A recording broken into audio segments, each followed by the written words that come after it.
Bueno, vamos a hablar sobre drenaje pericárdico. Está en la clase que teníamos que haber continuado y que no tuvimos tiempo, entonces vamos a hablar sobre esto. Normalmente hay aproximadamente 50 mililitros de líquido en el pericardio que casi no son percibidos a un estudio normal de radiografía o a un estudio de una ecocardiografía. Eh, El pericardio, como toda serosa, tiene la habilidad de distenderse, ¿verdad? En forma aguda, es limitado, por eso que da síntomas, y en forma crónica puede inclusive llegar hasta tener 200 ml o más de líquido, recién para tener signos de lo que es el taponamiento cardíaco, que es la patología aguda de la cual nosotros vamos a tratar. Entonces, en un paciente que tenga una distensión más o menos de 60 ml en forma aguda, como podría ser, por ejemplo, un paciente con un accidente o con una herida o una lesión por arma blanca, ¿verdad? Podríamos tener ya un signo de taponamiento cardíaco con 60 ml dentro del pericardio, ¿verdad? Eh,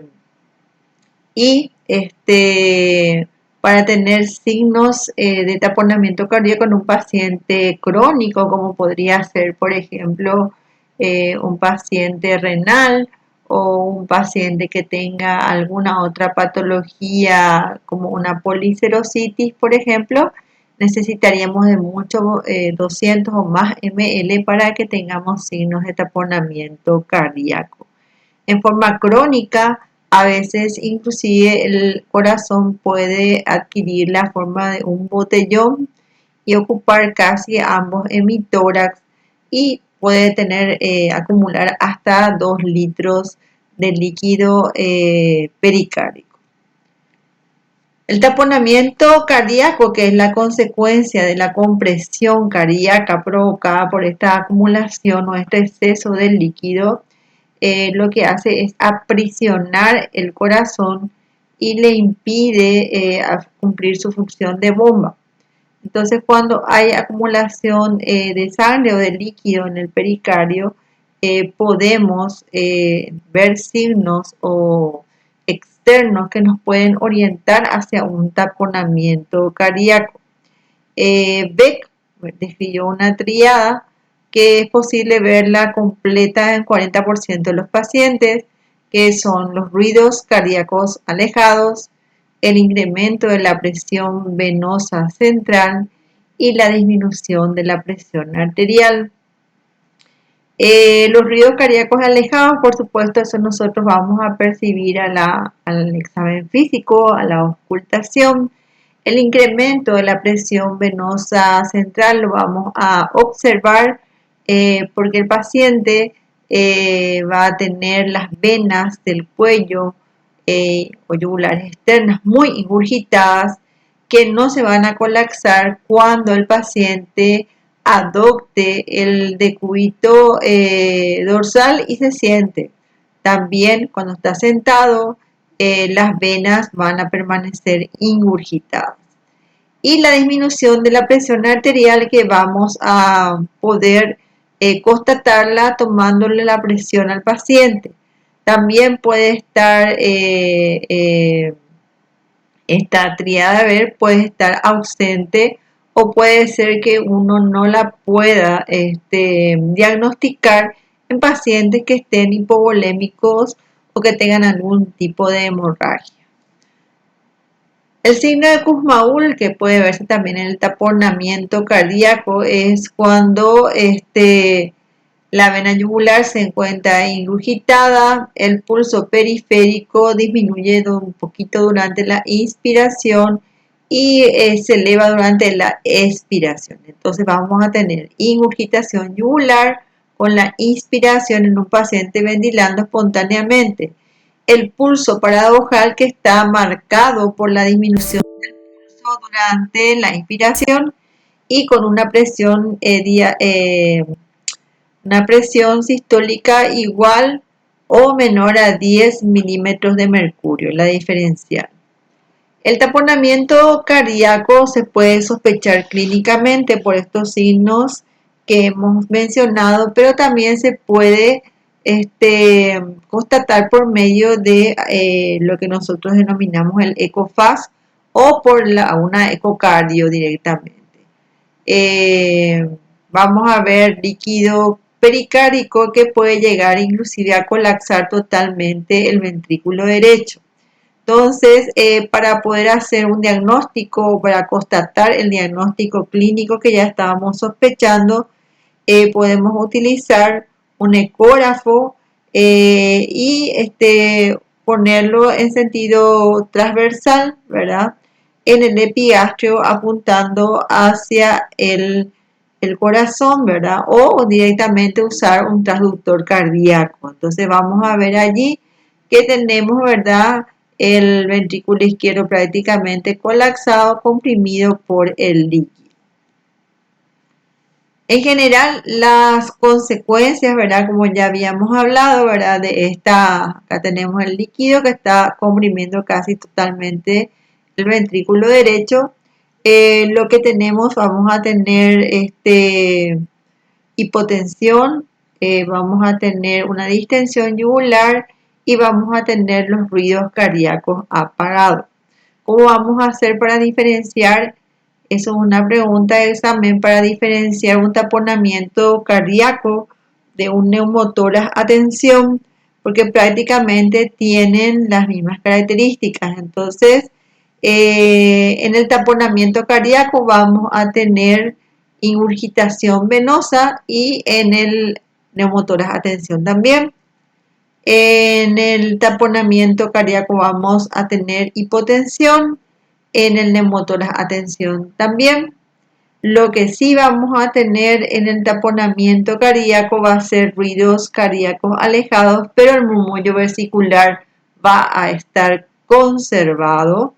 Y si hacemos la percusión sobre el área cardíaca, vamos a tener un sonido mate porque el corazón va a estar, el área cardíaca va a estar aumentada de tamaño por el aumento, ¿verdad? Del líquido que hay dentro del pericardio que nos va a dar mate. Sin embargo, en un paciente que tiene un neumotórax a tensión, al mismo tiempo va a tener otros signos como ser la desviación de la tráquea, ¿verdad? Y del lado contrario y una percusión con hipersonoridad en todo el área afectada por el neumotórax. Bueno, entonces la triada de B otra vez para repasar, en la ingurgitación yugular, ¿verdad? La disminución de los ruidos cardíacos y la hipotensión. Bueno, el tratamiento, ¿verdad? De una derrame pericárdico, ¿verdad? Y del taponamiento cardíaco, que es su consecuencia, es el drenaje pericárdico. El drenaje pericárdico actualmente se puede hacer por vía abierta, por vía toracoscópica, se puede hacer video asistida, se puede hacer por punción directa o por el método de Seldinger. El drenaje pericárdico se hizo, bueno, hay descripciones que se han hecho ya desde el siglo XII, pero el drenaje pericárdico que se constató y más famoso es el del médico Larry, ¿verdad? Que era médico de las tropas de Bonaparte y que ante un paciente que tuvo una herida por arma blanca en el pericardio, ¿verdad? Al constatar el que tenía un taponamiento cardíaco, le hizo una incisión con un bisturí, drenó la sangre del pericardio y el paciente sobrevivió. Entonces, ese es el primer, digamos, testimonio, ¿verdad? O más conocido de los drenajes pericárdicos a través de la historia. Entonces, para hacer el drenaje pericárdico, siempre hay que ubicar el triángulo costo external o también que se llama hendidura de Larry o cisura de Larry, que es una zona que se encuentra comprendida, ¿verdad?, entre lo que es, entre el lado izquierdo, ¿verdad?, siempre dirigido hacia el corazón, entre el apéndice sifoides y la confluencia de los cartílagos izquierdos, séptimo y octavo. Entonces, este es el lugar. Acá tenemos vasos importantes, que son los vasos mamarios, ¿verdad? Que se van a convertir en vasos epigástricos. Entonces, para realizar un drenaje pericárdico abierto, ¿verdad? Se realiza una incisión, que es una incisión mediana, ¿verdad?, pero dirigida hacia la izquierda, que comienza un poco por debajo de la punta del apéndice sifoides.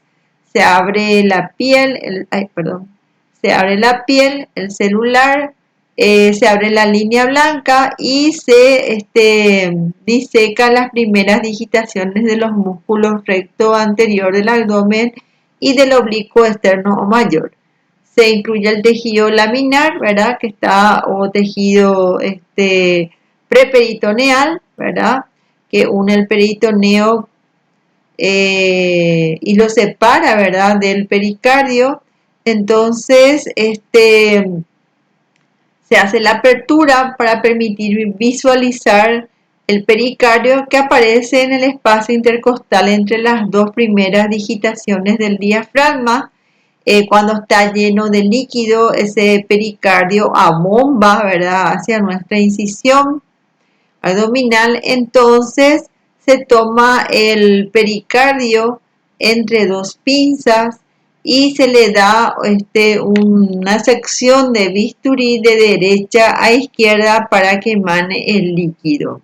Se puede poner un drenaje para que ese líquido drene, o directamente se puede hacer una ventana pericárdica, de la cual vamos a hablar en breve, que va a conectar el pericardio con la pleura o con el peritoneo. Es lo que se denomina ventana pericárdica. Para poder hacer a veces este tipo de absceso hacia el pericardio, se precisa a veces luxar o seccionar el apéndice sifoides. Esto es un costótomo, simplemente para que sepan. Bueno, una vez que se tiene, ¿verdad?, como dijimos, ya la disección de la zona, ¿verdad?, y llegamos al espacio entre los dos fascículos diafragmáticos, ¿verdad?, que nos van a dar el acceso hacia el pericardio. Entonces, abomba el pericardio, como vemos acá. Se colocan dos hilos de seda y después se va a seccionar en el medio de los dos. Entonces, una vez que se secciona y que comienza a manar el líquido, después vamos a también comunicar este orificio pericárdico con la pleura, para que esto siga drenando, ¿verdad?, hacia la pleura, hacia el espacio pleural. O, como aquí, podemos poner un drenaje externo, ¿verdad?, y cerrar, por supuesto, la herida que hicimos, y vamos a exteriorizar, como todos los drenajes, por contrabertura. Eso fue para hacer un drenaje abierto, pero también nosotros en una urgencia extrema podemos hacer punciones pericárdicas. Para después, ¿verdad?, una vez que se estabilice el paciente, poder hacer una ventana pericárdica o hacer un drenaje externo. Entonces, existen sitios en donde se puede punzar. Uno es a nivel del lado izquierdo del apéndice sifoides, ¿verdad?, dirigiéndose siempre hacia el corazón. Otro se puede hacer en el sexto espacio, en la unión condrocostal del sexto espacio intercostal, o en la unión condrocostal anterior del quinto espacio intercostal. Esos son los sitios puntuales donde se puede realizar una punción pericárdica de drenaje, pero, ¿verdad?, en general, como este líquido se reproduce esa punción pericárdica es solamente para salvar al paciente el taponamiento, pero nosotros necesitamos hacer un drenaje formal, ¿verdad? O una ventana pericárdica en el caso de que se trate ya de de un derrame pericárdico crónico. Entonces, para hacer la punción pericárdica, generalmente el paciente se coloca en decúbito dorsal a 45 grados.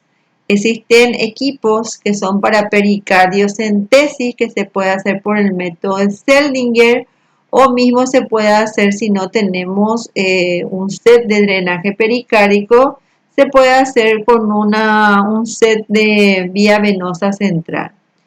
Entonces, para poder hacer drenaje posterior, le vamos también a colocar una llave de 3 vías para poder hacer el drenaje en forma lenta. Entonces, habíamos hablado de los sitios de punción, ¿verdad? Tenemos en la punta de la escápula dirigiendo hacia el lado izquierdo, ¿verdad? Tenemos la unión condrocostal del sexto espacio y la unión condrocostal de la parte anterior del quinto espacio intercostal. Entonces, se puede hacer también la pericardiocentesis guiada con ecografía, como ustedes ven en la otra lámina vimos que era un transductor cardíaco, este es un transductor que es de abdomen, ¿verdad? Entonces, como un ecofaz cualquiera, nosotros dirigimos nuestro traductor hacia el epigastrio dirigido hacia tórax, ¿verdad?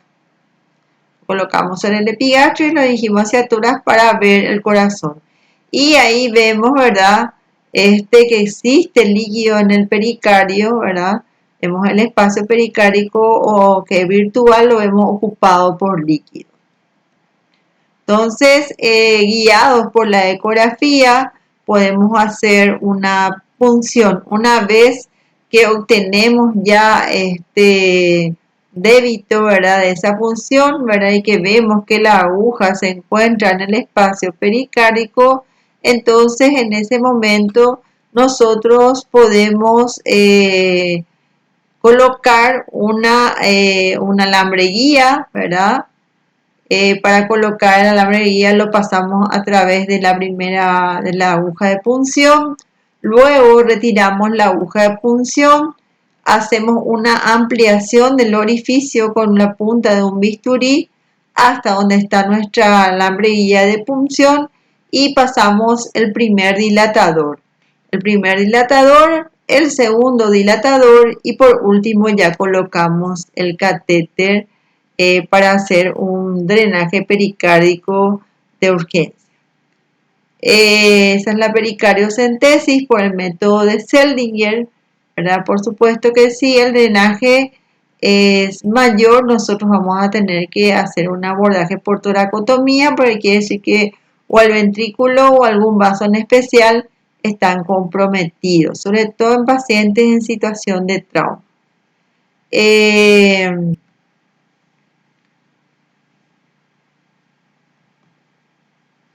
Bueno, las indicaciones del drenaje pericárdico por vía subsifoidea son drenaje de un derrame pericárdico, la biopsia del pericardio también, el quilopericardio, el hemopericardio, la pericarditis tuberculosa y fúngica y el derrame pericárdico posterior o tabicado. Y las contraindicaciones son cuando ya existe una indicación formal de una toracotomía o toracoscopía.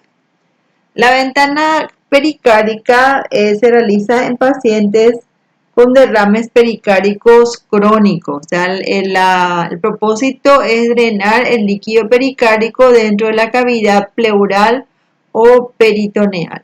Entonces, eso implica la excisión de una porción del pericardio que va a ir para una biopsia y eso va a permitir que el derrame, ¿verdad? Del líquido pericárdico drene continuamente hacia la cavidad peritoneal o hacia el tórax. Lo más común es que se haga la ventana del pericardio a la pleura, o sea, al tórax, así que de una manera u otra, si es que es el líquido a nivel del espacio pleural crece, entonces se puede hacer un drenaje por punciones sucesivas. Entonces, ambas cavidades, tanto la cavidad peritoneal como la cavidad pleural, tiene gran área de células mesoteliales con capacidad absortiva para absorber, ¿verdad?, el exceso de líquido pericárdico. Entonces, la ventana pericárdica puede ser mucho más efectiva que un drenaje o más todavía efectiva que una punción, por el hecho que es una alternativa terapéutica, sobre todo en los casos de derrames pericárdicos severos, idiopáticos o sobre todo derrames pericárdicos neoplásicos. Entonces, para hacer, ¿verdad?, la ventana pericárdica vamos a hacer los mismos pasos que hicimos para hacer un drenaje pericárdico abierto. Vamos a abrir una incisión sucifora anterolateral y vamos a abrir los músculos, ¿verdad?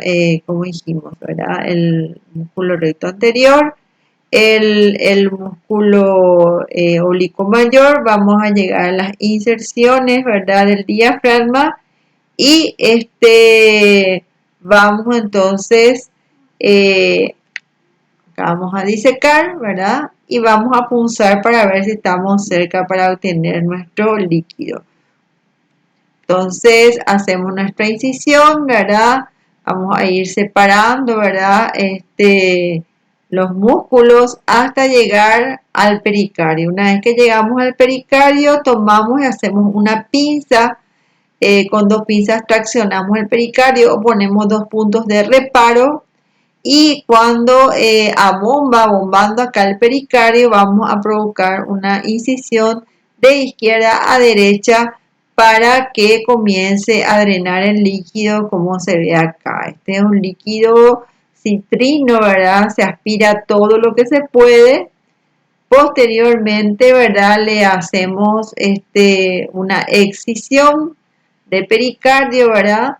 Y esto podemos poner en comunicación con la pleura o directamente colocar un drenaje y exteriorizarlo por contrabertura.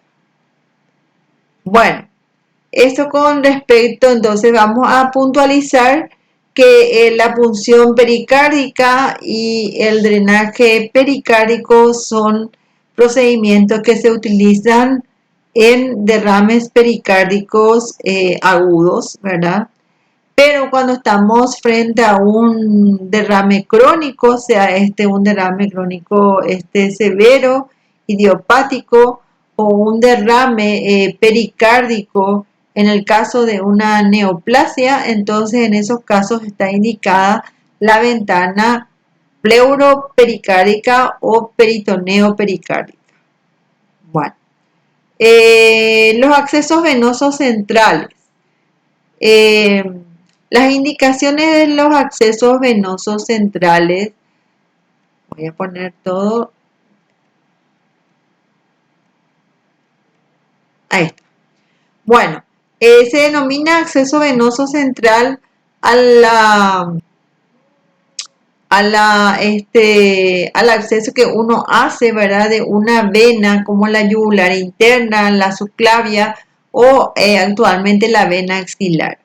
Generalmente estas venas son venas nobles y son las últimas en ser elegidas para instilar líquidos u otro tipo de sustancias, ¿verdad? Entonces las indicaciones de un acceso venoso central actuales, o sea, las indicaciones actuales son el agotamiento del capital venoso periférico. Cuando habíamos hablado de las vías venosas periféricas, nosotros habíamos dicho que comenzábamos siempre por las venas de la mano y después íbamos ascendiendo, ¿verdad?, hasta las venas más proximales, que eran la cefálica y la basílica. Una vez que esas venas ya se han agotado o se han trombosado o han sido objeto de una flebitis, Entonces allí nosotros ya tenemos que acceder a una vía venosa central. Entonces el agotamiento del capital venoso periférico es la primera indicación. También está indicado una vía venosa central cuando nosotros necesitamos medir presiones para saber exactamente cómo hidratar a un paciente o cuánto tenemos que hidratar a un paciente con mucho cuidado. Entonces tenemos que medir la presión venosa central o la presión de enclavamiento de la arteria pulmonar, que se mide con un catéter especial que se llama catéter de Swan. También está indicada en las reposiciones de grandes volúmenes en corto tiempo, aunque nosotros sabemos perfectamente que no, con un punzo CAT número 14 también podemos reponer grandes cantidades en corto tiempo. También está indicada un acceso venoso central para tener un acceso para hacer hemodiálisis de urgencia, porque si nosotros pensamos que esa hemodiálisis va a continuar, es una indicación de realizar ya una fístula arteriovenosa. También está indicado para la infusión de soluciones hipertónicas por el hecho que estas soluciones hipertónicas o muy ácidas o muy alcalinas van a producir flebitis en forma muy rápida en venas periféricas y de pequeño calibre. Sabemos que las venas centrales o las venas grandes como la subclavia o la vena yugular interna eh, eh, son capaces, ¿verdad?, de tener gran cantidad de sangre y a gran velocidad cuando el paciente está en buenas condiciones hemodinámicas. También está indicado el acceso venoso central cuando se pretende hacer una nutrición parenteral total. Está indicado en el caso que nosotros deseemos instilar drogas vasoactivas como ser, por ejemplo, la dopamina, la dobutamina y la noradrenalina. Y también la punción de una vena central está indicada para colocar un marcapaso temporal. Entonces, esas son las indicaciones. Las contraindicaciones de los accesos venosos centrales, tanto de las venas yugulares como de las venas subclavias, prácticamente son los mismos, excepto por el síndrome de la vena cava superior, que es una compresión que se ve generalmente por tumores que ya están invadiendo la vena subclavia a nivel del mediastino. Entonces, tanto la vena yugular interna como la vena subclavia están contraindicadas a ser usadas cuando hubo una radioterapia cervical en el caso de la yugular interna o una radioterapia o cirugía en la región supra o infraclavicular.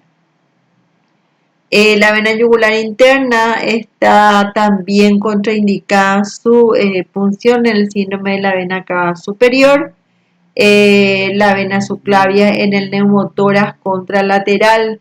Quiere decir que si nosotros tenemos cualquier patología pulmonar en uno de los pulmones, tenemos que hacer la punción, sea yugular interna o subclavia, del mismo lado del pulmón enfermo. Voy a repetir, si a ustedes le piden que le hagan una punción venosa central a un paciente con una neumonía, con derrame en el lado derecho, ustedes van a hacer la vía central o el acceso venoso central del lado del pulmón enfermo. ¿Por qué?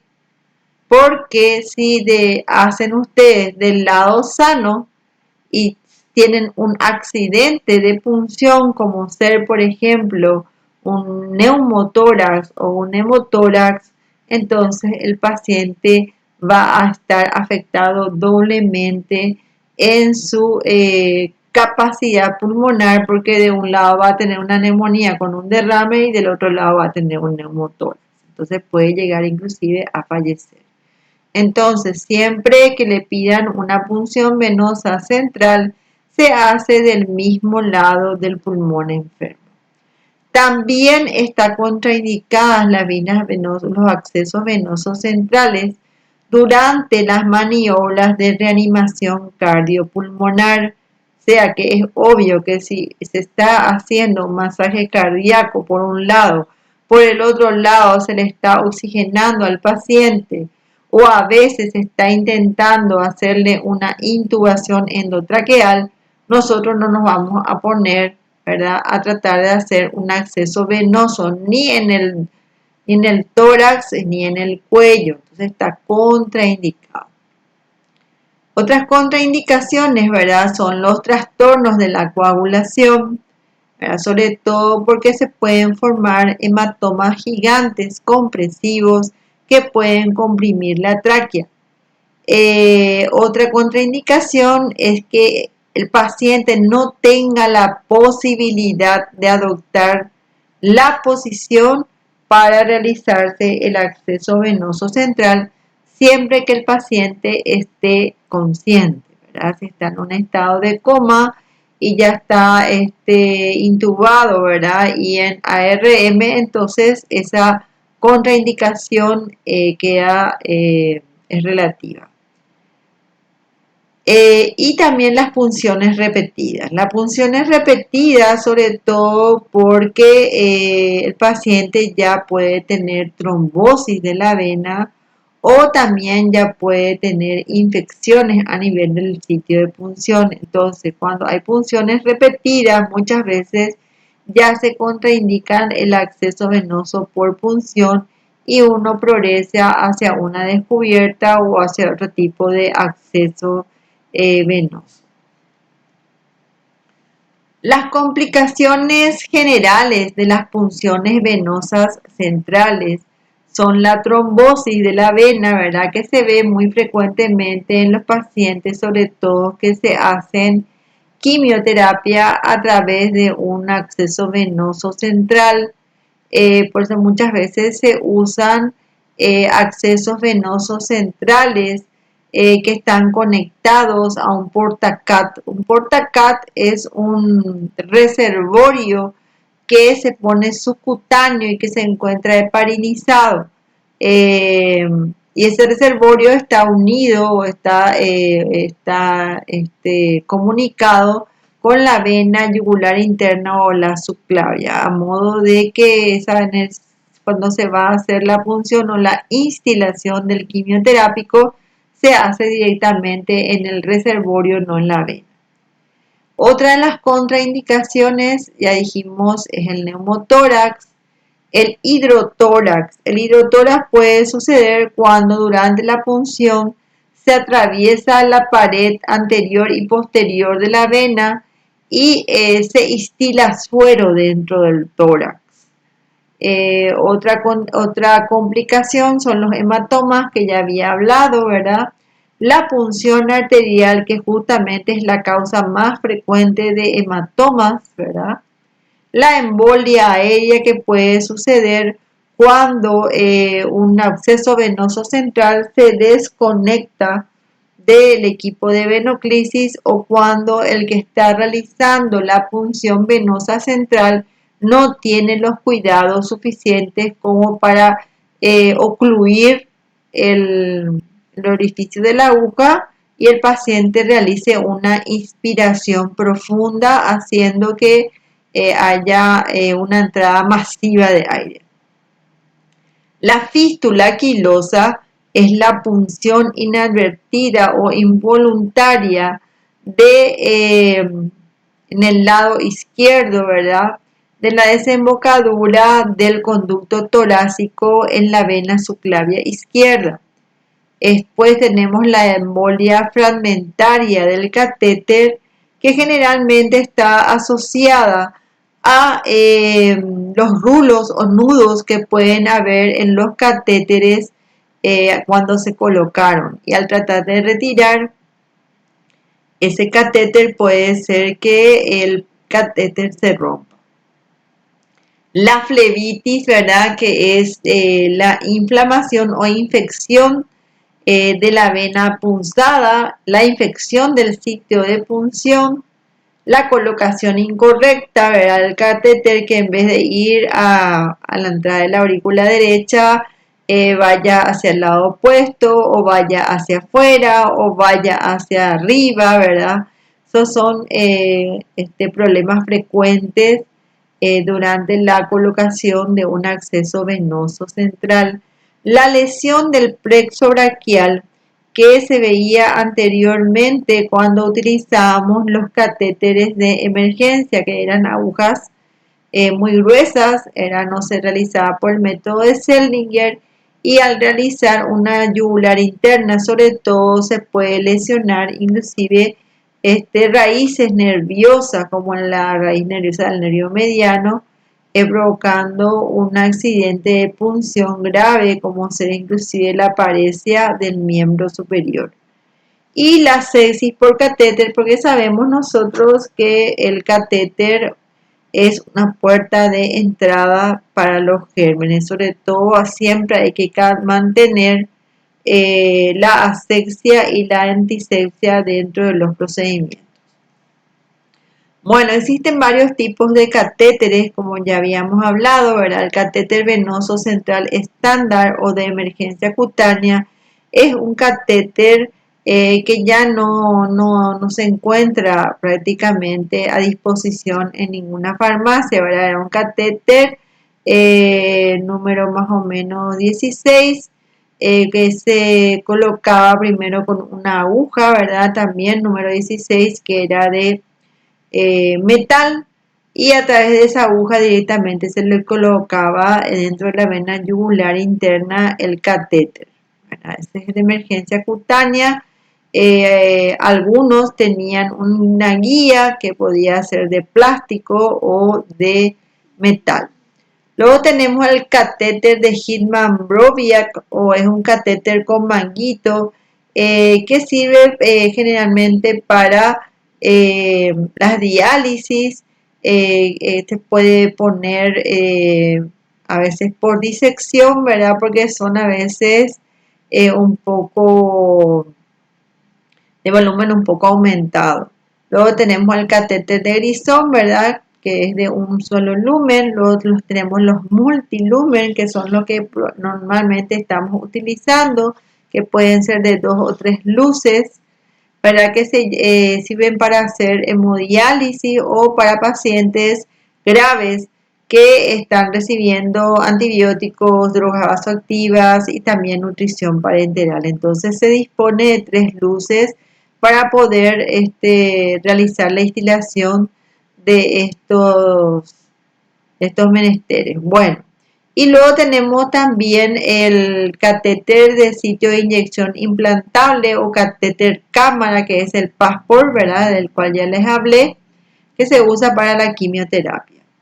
Las técnicas de introducción son de 3 tipos, ¿verdad? Tenemos la aguja externa, que es la que hablé primero, que era el catéter de emergencia cutánea. La cánula de plástico de gran calibre con una aguja guía, y la técnica de Seldinger, por el medio del cual se utiliza una lámina guía y dilatadores de diámetros sucesivos. Entonces, este es un set de punción, ¿verdad? Donde nosotros podemos ver, acá tenemos un bisturí con su hojita, tenemos un catéter, ¿verdad? De punción, para instilar la vía, para colocar en la vía venosa central, que tiene 2 vías, ¿verdad? Luego tenemos 1, 2, 3 jeringas, una droga anestésica, ¿verdad? La lidocaína. Y tenemos después los fijadores del catéter, con el cual nosotros vamos a fijar con un hilo o con aguja.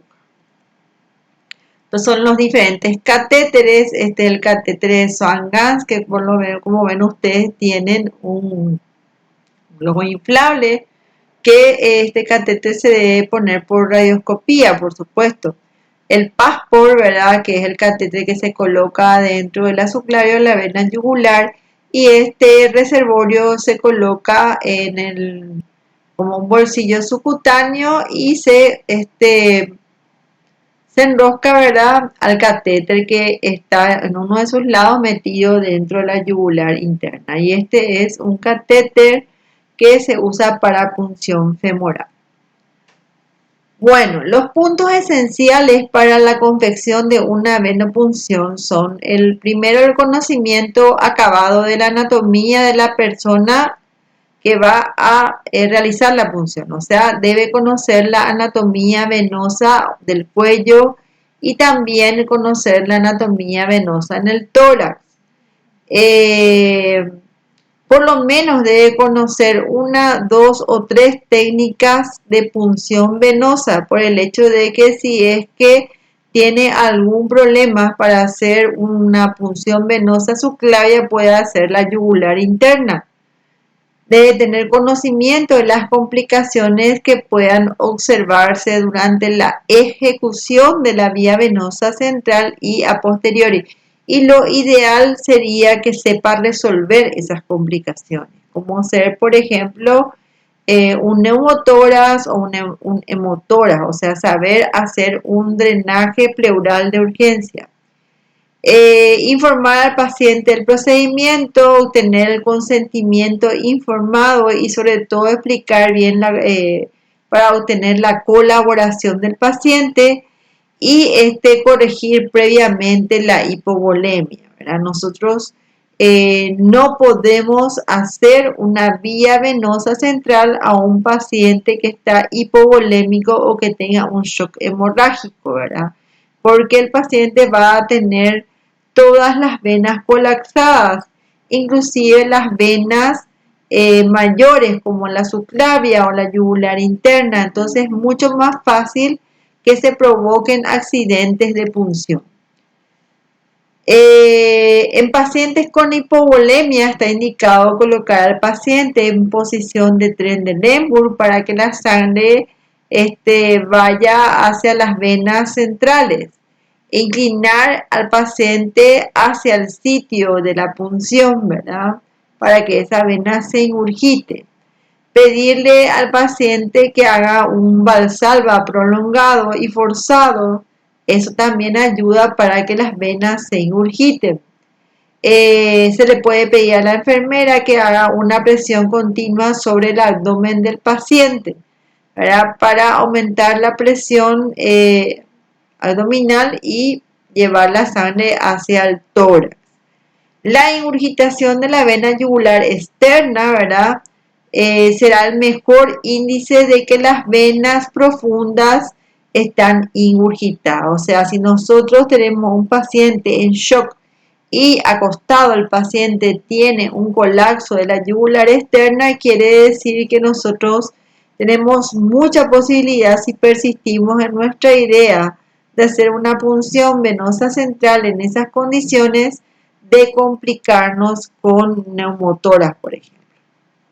Bueno, para realizar, ¿verdad?, la punción, es importante, sobre todo si vamos a hacer una punción de la vena yugular interna o la subclavia, que el paciente esté en decúbito dorsal y con la cabeza lateralizada del lado opuesto de la punción. También es importante que este paciente, sea hombre o mujer, tenga el pelo recogido, o si no, que lo tenga con una gorrita. Eso es para que no esté contaminando el lugar de la punción. La camilla o el paciente, ¿verdad? Se debe inclinar aproximadamente en un 15 a 30 grados a fin que las venas del cuello se ingurgiten. O sea que el paciente tiene que estar en una posición de Trendelenburg. La punción venosa, ¿verdad?, es un procedimiento invasivo, por lo cual se debe hacer un buen campo. Entonces, como ya habíamos dicho, ¿verdad?, que el operador debe conocer una, dos o tres técnicas para realizar una punción venosa central Entonces, el campo quirúrgico con iodopovidona se debe hacer en todo el borde inferior del maxilar inferior hasta, ¿verdad?, el lóbulo de la oreja y llegar también todo el cuello hasta el tórax, hasta el tercer espacio intercostal. Porque si no nos sale una yugular interna, tendríamos que ir a hacer una punción subclavia. Se colocan las compresas para aislar como una cirugía mayor. Esto se hace tanto el paciente esté en un quirófano para hacerse la punción venosa o tanto el paciente esté en una sala de procedimientos o en su cama. Entonces, lo mismo como una cirugía, llevamos un paquete de cirugía y vamos a hacer el campo, nos vamos a vestir como si fuera para una cirugía. O sea, el médico que va a hacer la punción y el médico que va a ayudar al que va a hacer la punción deben estar vestidos con ropa quirúrgica y tener tapabocas, gorro y guantes. Se colocan las compresas estériles para armar nuestro campo estéril y luego comenzamos a probar todos los catéteres o sondas que tengan vías o balones. Se deben probar, sobre todo probar la permeabilidad de esto, porque a veces de fábrica pueden estar obstruidos o dañados. Entonces, con una jeringa con solución salina se prueba la permeabilidad de ambas luces y se cierra una de ellas. Se realiza la anestesia local del sitio de punción y del trayecto en cual va a avanzar la aguja y seguirá el catéter.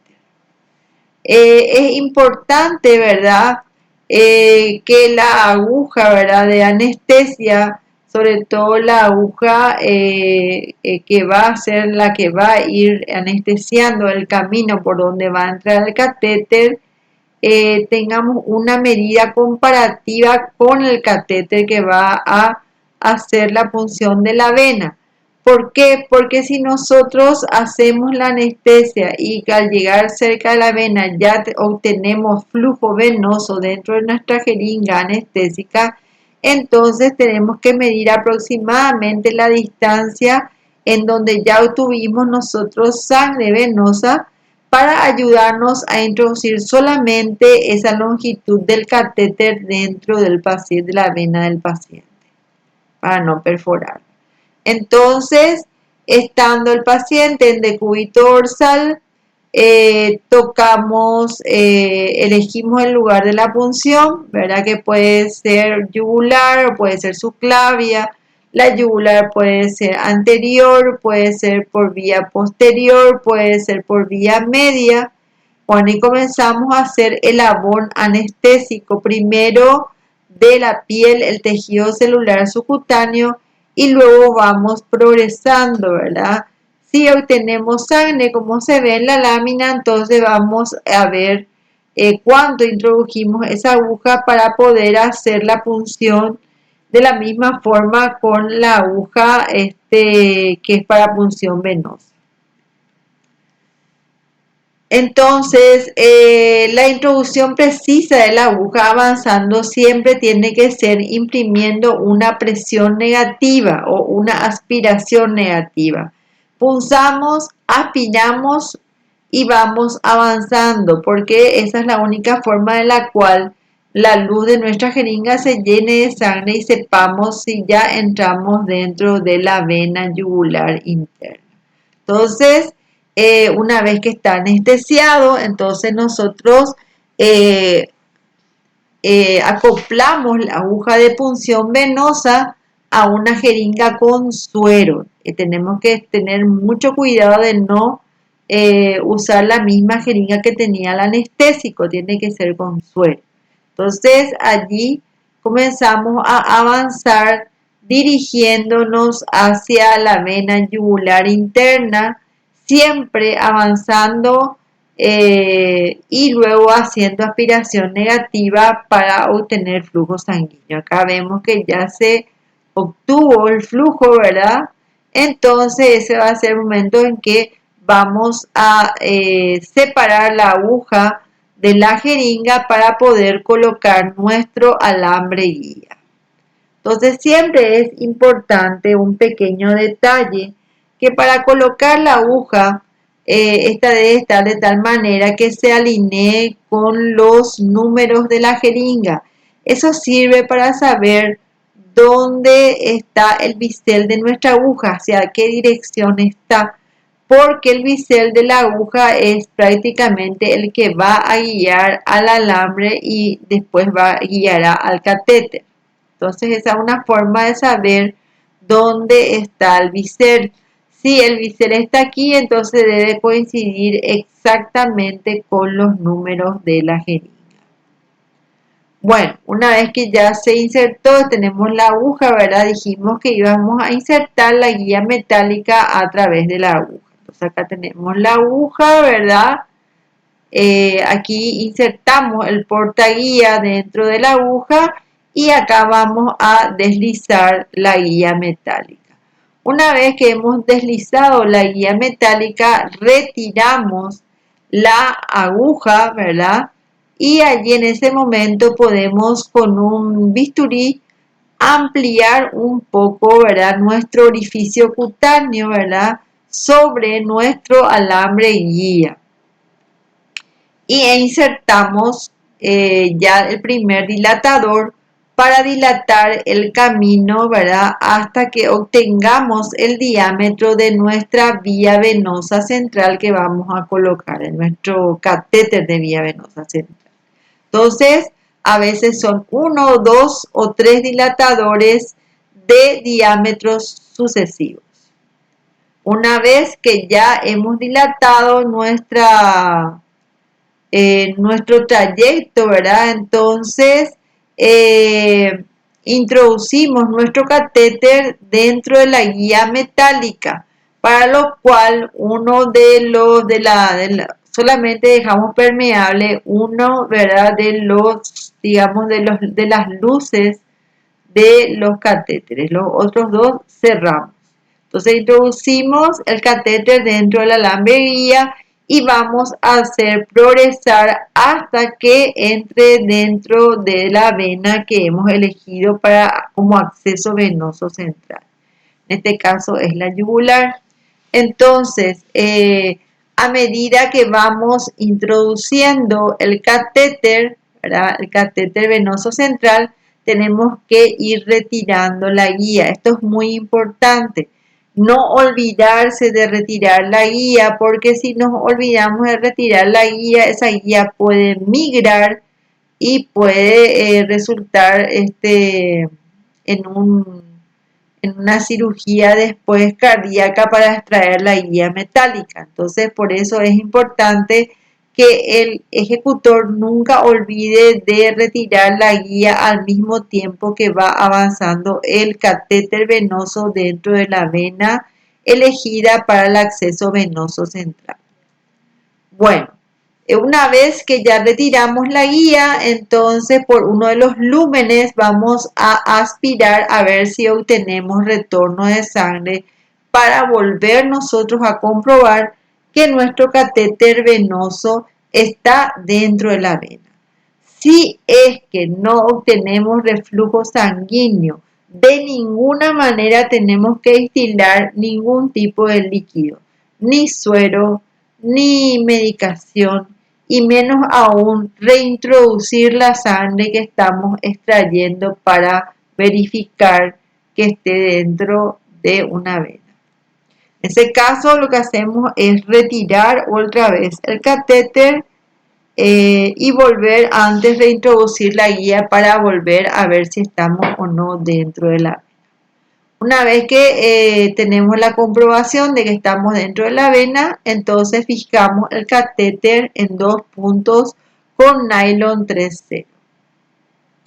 Y se fija con un apósito generalmente transparente, es lo que se recomienda para poder ver si existe posteriormente inflamación o infección del sitio de la punción. Una cosa importante dentro de las funciones venosas centrales es que si la sangre que vamos a obtener cuando punzamos tiene que ser una sangre que tenga un flujo libre y que tenga color de sangre venosa, sangre oscura. No en jet, no que sigan los latidos del corazón. En ese caso se trata de una punción arterial, entonces se debe retirar la aguja y comprimir la arteria, ¿verdad? Según el tiempo de coagulación de la sangre, que hayamos tenido, ¿verdad? Si el paciente tiene plaquetas normales, una clase normal, entonces nosotros sabemos que tenemos que comprimir aproximadamente entre 5 a 7 minutos, que es el tiempo de coagulación normal. Si es que ya dijimos, obtenemos sangre arterial, se retira la aguja, se inmoviliza lo mejor posible la aguja al desconectarla de la jeringa, y cuando se va a conectar con el equipo de venoclisis siempre se tiene que ocluir la luz para evitar las embolias gaseosas. El catéter debe ser insertado suavemente, sin apuros, para evitar que se produzcan enrollamientos, rulos o perforación de la pared venosa. Siempre aspirar la sangre y obtener un libre flujo de sangre por el catéter, eso es muy importante para asegurarnos de que estamos dentro de la vena. Si no se obtiene un flujo satisfactorio, como ya había dicho, se debe retirar en bloque el catéter, la guía y la aguja, ¿verdad? Al mismo tiempo. Si al descender el suelo por debajo del nivel de la cama no tenemos reflujo, quiere decir que ese catéter no está en vena. Ahora, si al descender el suelo por debajo, ¿verdad?, del nivel de la cama y de la línea cero, ¿verdad?, que es la línea axilar media, ¿verdad?, existe reflujo de sangre, entonces quiere decir que nuestro catéter está en una vena central. Y si no se obtiene, entonces no se debe de administrar ningún fluido. Y se debe fijar adecuadamente el catéter. La curación es muy importante, se debe hacer con gasa estéril, sellado, y todas las conexiones de la vía venosa central deben estar aseguradas. Y por último, al hacer cualquier tipo de vía venosa central, se debe hacer una radiografía para comprobar que la vía venosa está bien posicionada. Bien posicionada es que tiene que estar más o menos a nivel del tercer, cuarto espacio intercostal, que vendría a ser la entrada de la vena cava a la aurícula derecha, ¿verdad? No tiene que estar dentro de la aurícula derecha, porque si está dentro de la aurícula derecha la presión venosa central va a ser 0. Y tampoco debe estar más allá de la aurícula derecha, porque si toca el septum interauricular puede provocar algún tipo de disritmia. Bueno, esos fueron los puntos esenciales para cualquier tipo de acceso venoso central. Nosotros sabemos que los accesos venosos centrales pueden ser por disección, de los cuales ya hablamos, y están las funciones a ciegas, digamos, ¿verdad?, que ahora también se pueden hacer por medio de guía ecográfica, que son la yugular, la subclavia y la femoral. Entonces, la función de la vena yugular interna tiene ventajas, ¿verdad? Porque la posición de la vena yugular interna es constante, ¿verdad? Siempre está en el cuello, está al lado de la arteria, se puede percibir por medio del pulso de la arteria. Hay muy poca distancia entre la piel y la vena, es de fácil abordaje en la mayoría de las intervenciones quirúrgicas, porque está en el cuello, ¿verdad?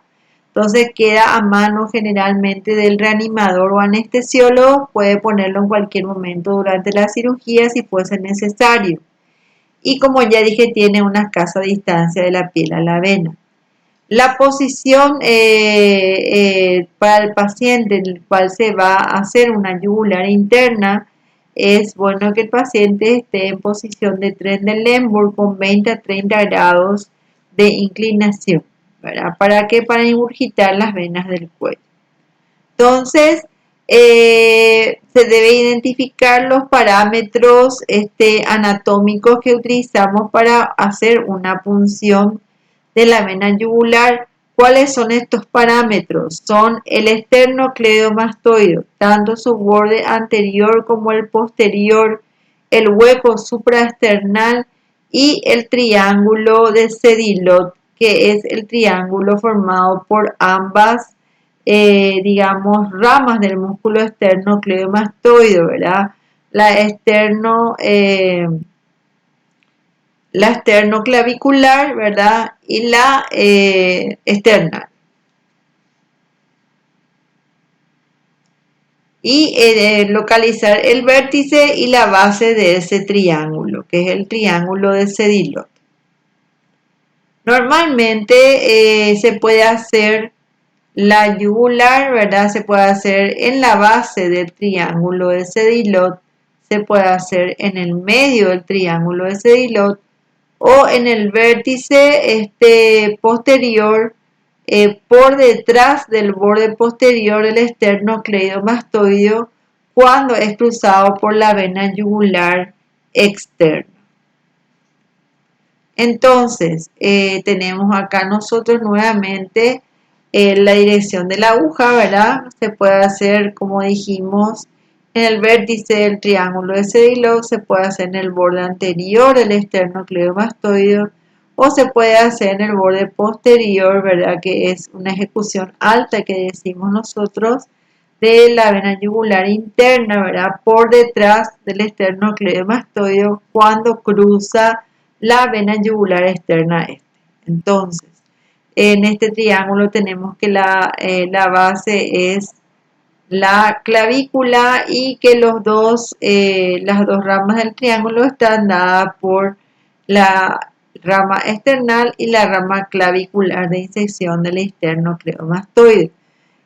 Por dentro está la arteria y por fuera está la vena. Por eso, cuando se punza en ese triángulo, ¿verdad? Tenemos que dirigir la aguja hacia la tetilla.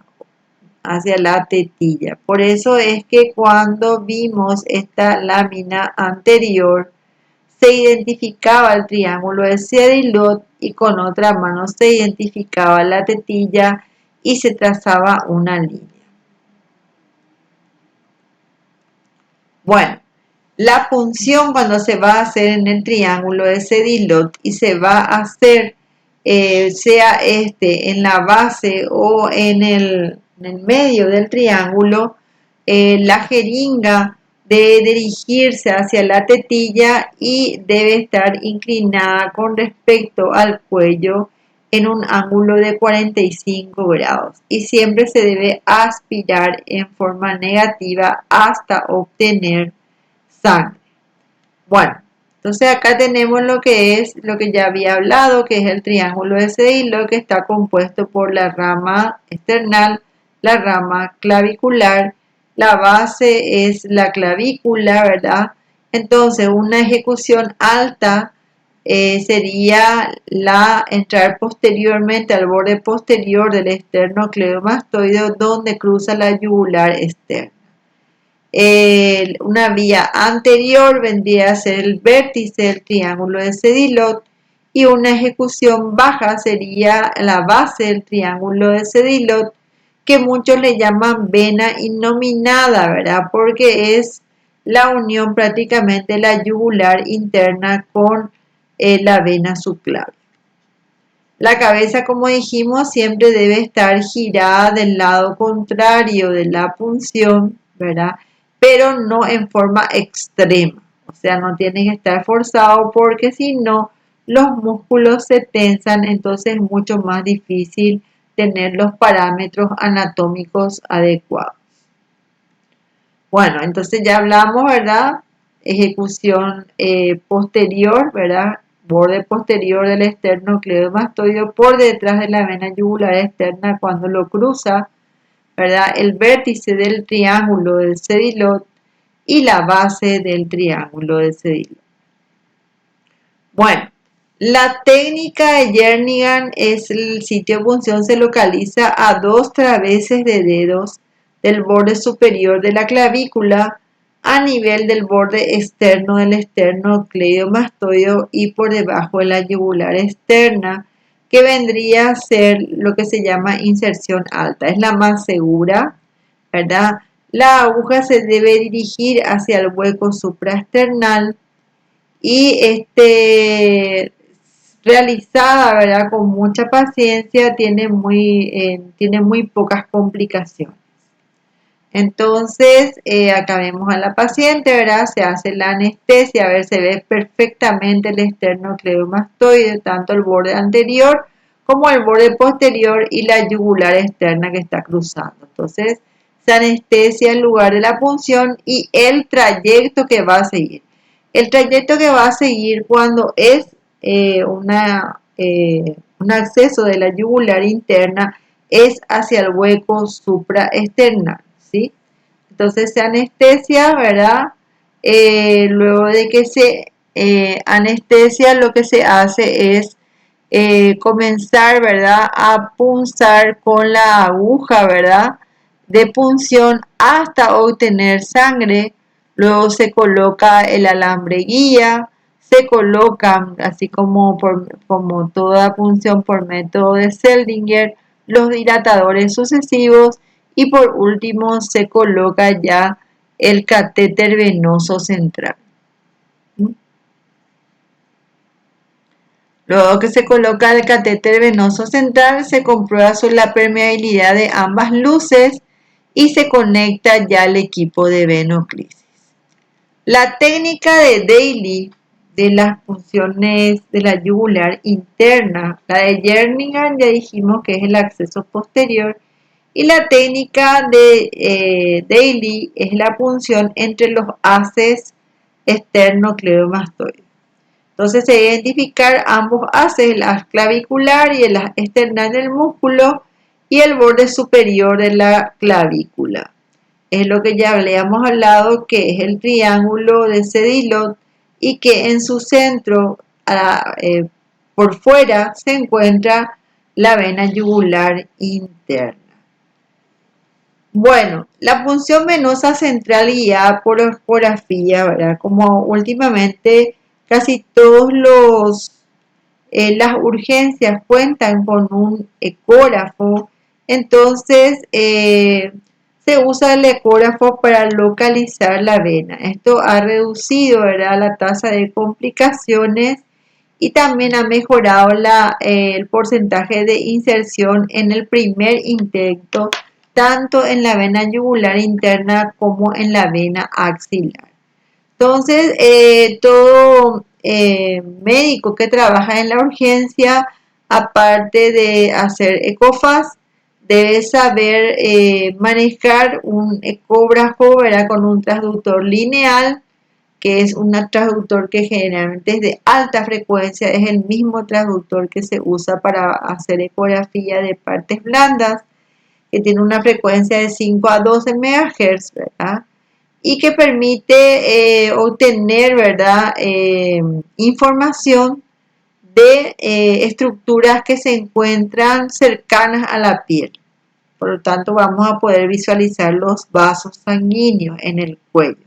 Entonces, lo primero que tiene que acostumbrarse el que va a hacer una ecografía para localizar los vasos del cuello es saber localizar la tiroides y a partir de eso ir, ¿verdad?, poner sobre la tiroides, identificar la tiroides, ¿verdad?, que tiene una ecogenicidad parecida al hígado, y luego ir colocándose a izquierda y a derecha y pedirle al paciente que haga inspiraciones profundas, porque sabemos nosotros que cuando se hace la inspiración las venas se colapsan y se ve perfectamente el latido arterial. Entonces el ejecutor de la punción va a poder identificar cuál es la vena y cuál es la arteria. Entonces lo primero que debe hacer es identificar las estructuras. Entonces, si hacemos un abordaje, ¿verdad?, si ponemos en forma transversal al vaso o al cuello, ¿verdad?, así como vemos acá, el transductor lineal está en forma transversal, la aguja está en dirección hacia el hueco suprasternal, nosotros vamos a ver así. Esta es la vena, vamos a ver que en un corte transversal bien circular, y la aguja vamos a ver la puntita, ¿verdad? Que es metálica, ¿verdad? Con una sombrita posterior como una cola de cometa, ¿verdad? Cuando el transductor se coloca en forma vertical o paralela al cuello, ¿verdad? Al eje del cuello, entonces nosotros vamos a ver la vena de esta forma. Vamos a ver en su extensión y vamos a poder también ver la aguja en toda su extensión.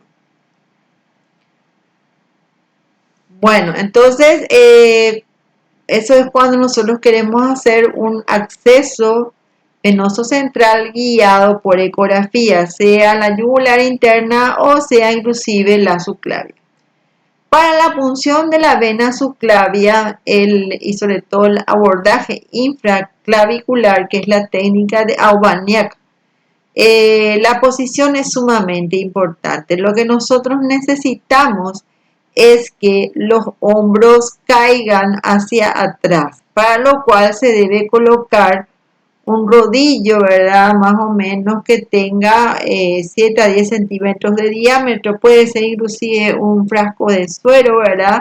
En forma vertical a lo largo de la columna, ¿verdad? De las vértebras torácicas, de forma que la articulación esternoclavicular se abra, ¿verdad? Y los hombros caigan hacia atrás, haciendo, superficializando la clavícula, que es lo que queremos. Entonces la clavícula se eleva y se facilita la localización de la vena subclavia. También al mismo tiempo separa esta vena de el vértice pulmonar, tratando de no provocar ninguna punción de la pleura y su posterior neumotórax. Entonces, en la anatomía lo que debemos recordar, este es el hueco supraesternal.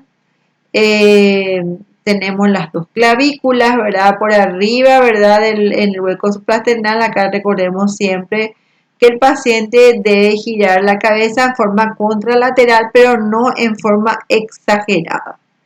Bueno, entonces una vez que localizamos el hueco supraesternal, que está aquí, entonces la unión con la clavícula y más o menos se divide la clavícula en 3 tercios. En la unión del tercio, un tercio, ¿verdad? Externo con el tercio medio es donde se encuentra el ligamento costoclavicular, ¿verdad? Y es a ese nivel donde nosotros vamos a entrar. Entonces ya tenemos al paciente acostado y con el rodillo en forma vertical a lo largo de la columna dorsal, ¿verdad? Se localiza el ligamento costoclavicular, para lo cual colocamos el dedo índice en el hueco supraesternal y el dedo pulgar en el ligamento costoclavicular, ¿verdad? Se anestesia plano por plano hasta tocar el periósteo de la clavícula con la jeringa, siempre en aspiración negativa.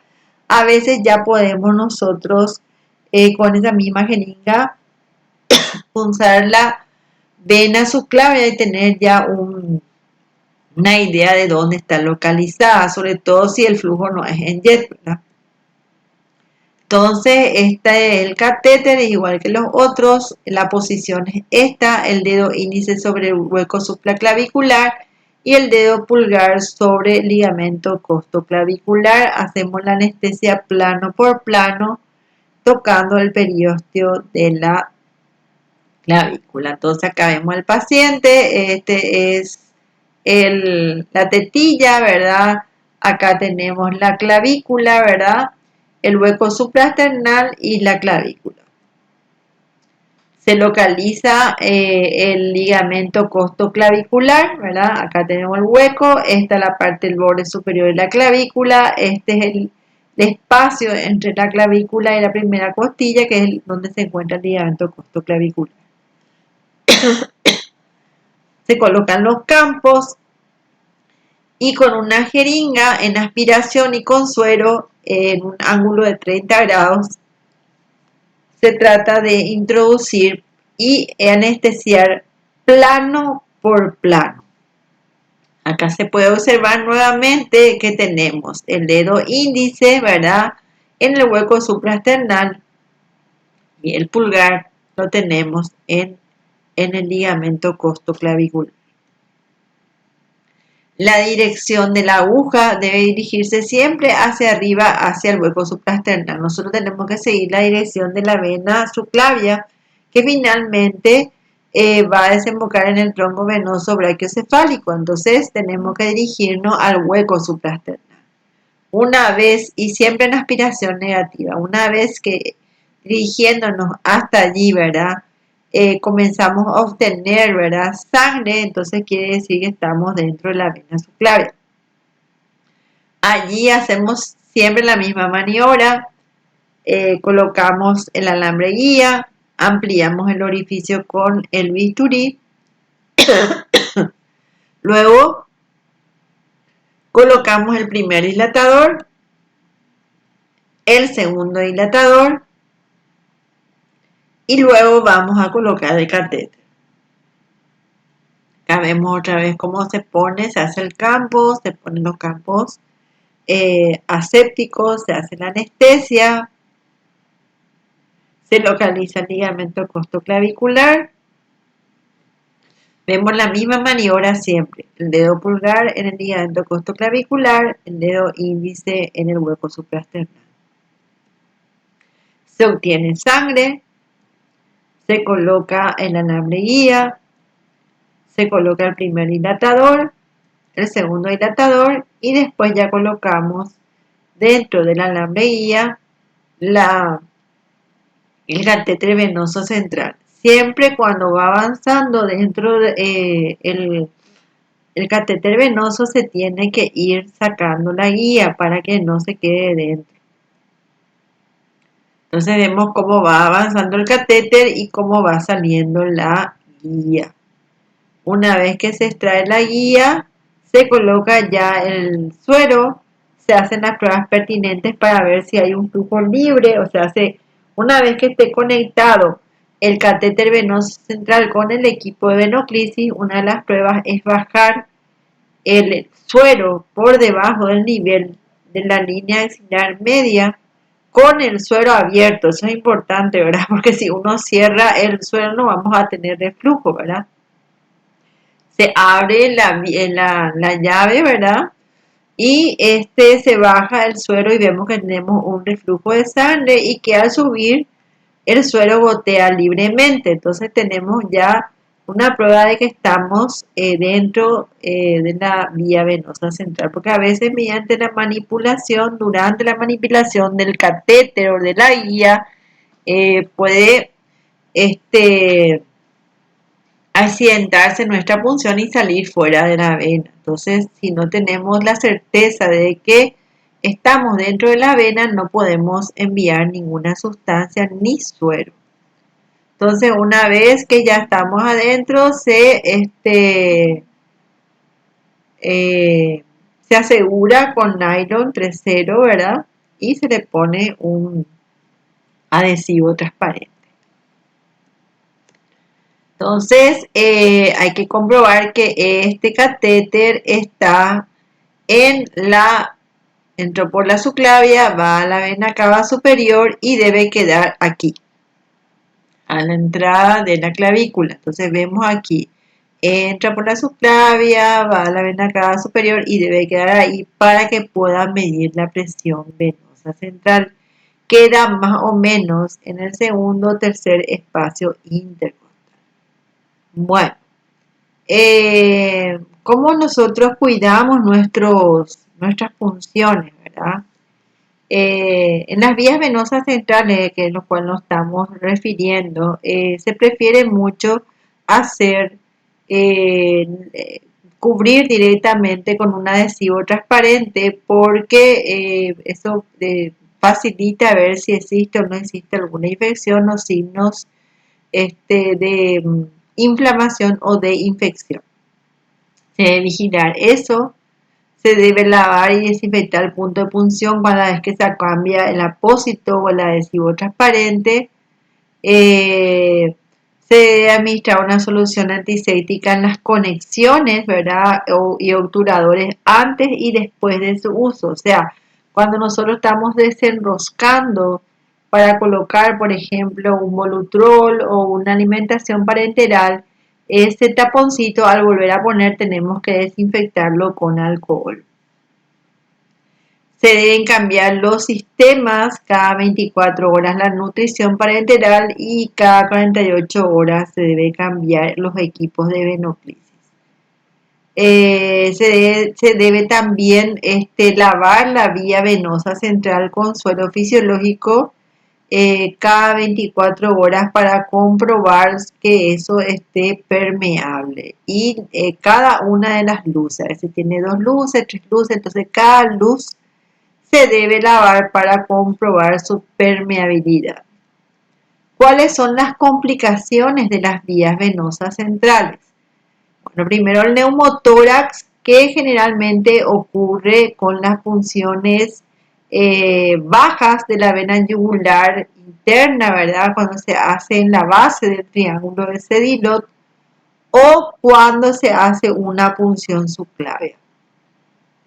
El hemotórax suele ocurrir cuando en cualquiera de los, sobre todo en la punción de la subclavia o de la inserción baja también en el triángulo de Sedilot, cuando se perfora, ¿verdad?, la vena, y como el tórax tiene una presión negativa, al atravesar la pared posterior de la vena, la aguja, la sangre fluye, ¿verdad?, por succión más o menos en el tórax hasta que esas presiones se igualan. O sea que el hemotórax puede tener tranquilamente 1,5 litros de sangre, ¿verdad?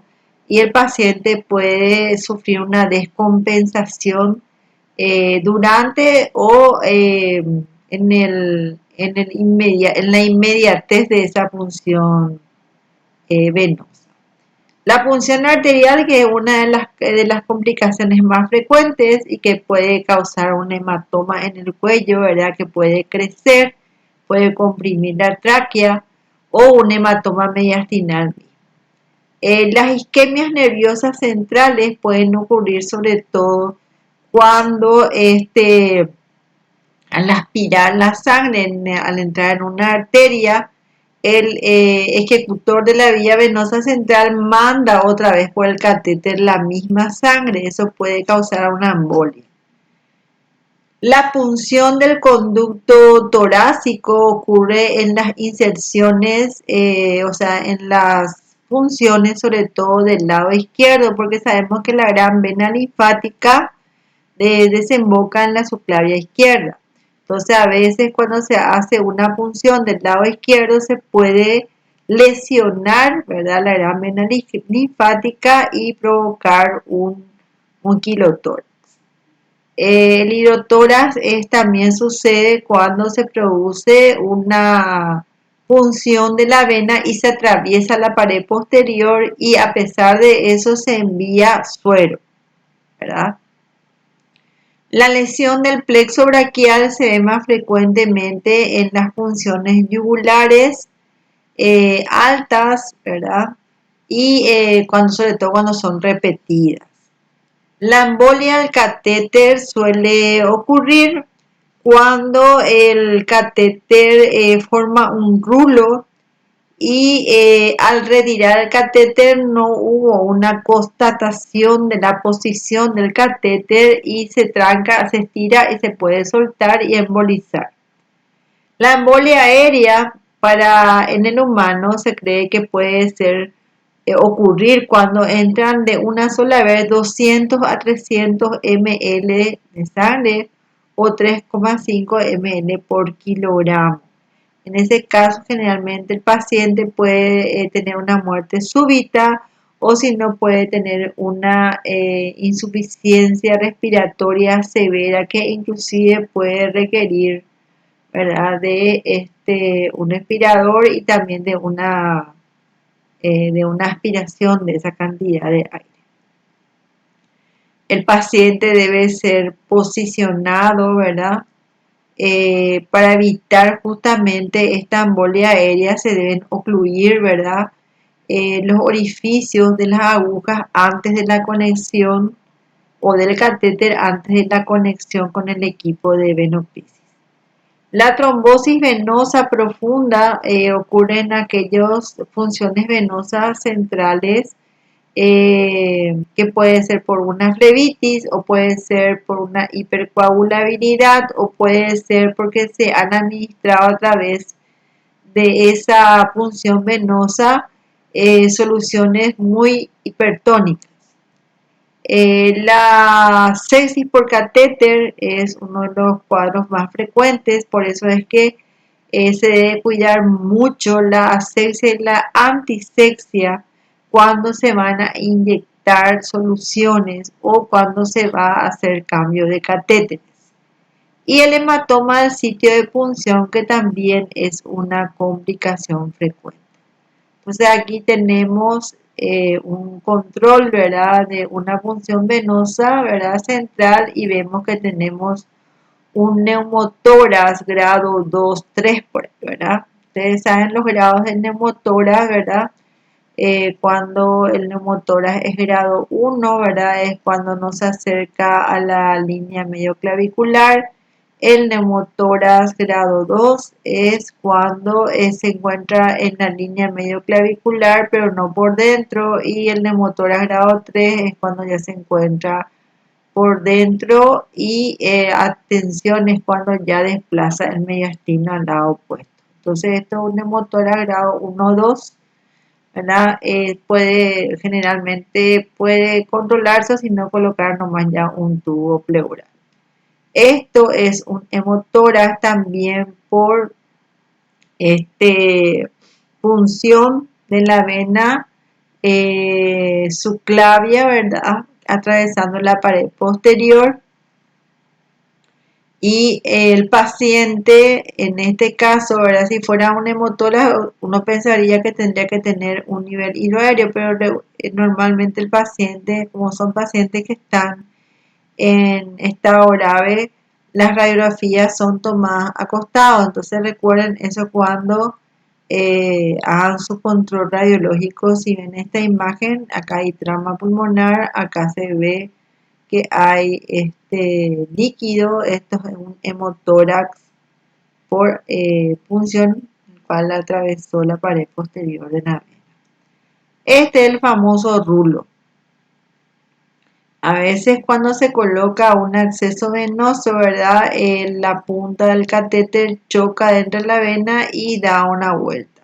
Entonces, ¿qué pasa? Esto cuando se quiere retirar, si es que no se sabe, ¿verdad?, que cae un rulo, esto al querer retirar se puede desprender y dar una embolia por catéter. ¿Cómo se soluciona esto? Cuando uno va a retirar, coloca nuevamente la guía adentro del catéter, ¿verdad?, y va retirando de a poquito, ¿verdad? Entonces la guía metálica hace que esto se desenrule y salga con el catéter sin problema. Otra complicación frecuente es que el catéter, en vez de ir a la vena cava, se fue a la vena axilar, ¿verdad? Entonces hay que retirarlo y volver a poner. Otras complicaciones, ¿verdad?, son los hematomas del sitio de punción, ¿verdad?, la embolia por catéter, y a veces la embolia por catéter precisa de una cirugía cardíaca para extraer, ¿verdad?, ese catéter embolizado si es que el paciente no tiene otras complicaciones más graves. Y bueno, esta es la clase que nos faltaba dar y espero que les haya servido y que tengan un buen examen.